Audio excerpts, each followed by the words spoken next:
कर निकालिए। परीक्षा में एक समीकरण देगा और कहेगा विभक्त कर ज्ञात करिए, तो आप पहला सूत्र लिखेंगे d बराबर b स्क्वायर माइनस 4ac, जो कि विभक्त कर का सूत्र यही है, फार्मूला यही है। अब उसमें क्या करना है, पहले हम a ज्ञात करेंगे, b ज्ञात करेंगे और c ज्ञात करेंगे। चलिए abc निकाल लिया जाए। पता है कि a का मान पहले में ही रहता है, इसका मतलब कुछ नहीं है तो 1 है। फिर चलिए b का मान देखिए, पता है चिन्ह सहित रखेंगे -5।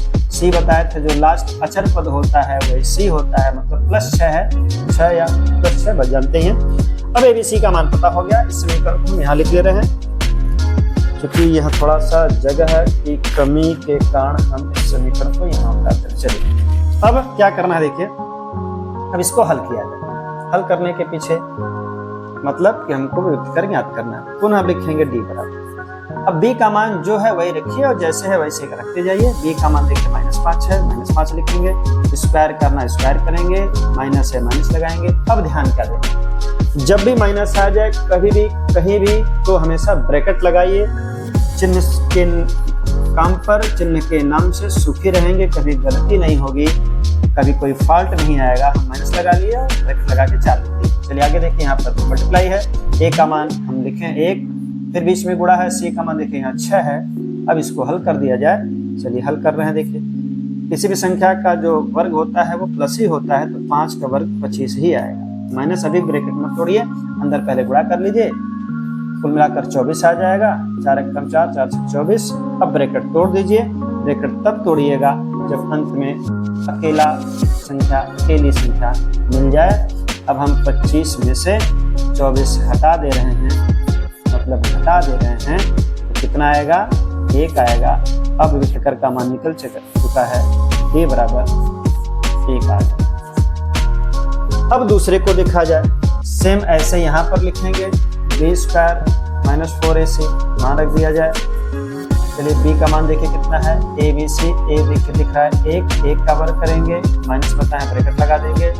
a का मान फिर देखिए 1 है, c का मान फिर देखिए 6 है, हल कर दिया जाएगा। 1 का वर्ग 1 होता है, माइनस होगा।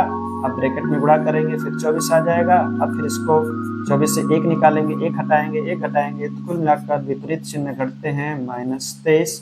d का मान कितना आया, वो -23 आ चुका है। देखिए d का मान -23 है। चलिए एक और हल कर दिया जा रहा है, लास्ट वाले को। फिर हम बात करेंगे यह डी डॉक्टर कैसा डॉक्टर है जो सब कुछ बताता है। चलिए डी बराबर फिर निकाल रहे हैं। अब यहाँ फिर लिखेंगे डी बराबर b स्क्वायर माइनस 4ac, मान रखा जाए। b का मान देखिए यहाँ चिन्ह सहित रखेंगे, -11 का वर्ग, माइनस लगाते हैं ब्रैकेट लगाइए। 4, a का मान 2 है, c का मान 15 है, हल कर लेंगे। देखिए फिर यहाँ पर वही काम करेंगे, 11 को 121 होता है, माइनस का वर्ग प्लस ही होगा, माइनस लगा है, ब्रैकेट अभी भी नहीं हटाएंगे। 4 × 8 और 15 बटे 120 आ गया, फिर घटा देंगे। अब ब्रैकेट तोड़ेंगे, अगर अंदर माइनस रहता तो ये प्लस हो जाता, क्योंकि अंदर प्लस ही है, ये आएगा 120 से, चिन्ह बदलेगा नहीं। अब यहाँ पर देखिए क्या है, प्लस के नाते ये माइनस ही था, कुल मिलाकर यह चिन्ह अंदर है तो बदलिए, दिख रहा है तो बदलिए, नहीं दिख रहा है तो इसे उतारिए। अब 120 से निकाल देंगे तो 1 आएगा। d का मान फिलहाल यहाँ पर आ चुका है 1। अब ध्यान दीजिए d के मान अलग अलग आए, एक जगह तो d बराबर 1 आ गया, यहाँ पर भी d बराबर 1 आ गया, लेकिन एक माइनस में आया। तो कहने का मतलब किसी समीकरण से हम विभक्त कर ज्ञात कर सकते हैं। तीन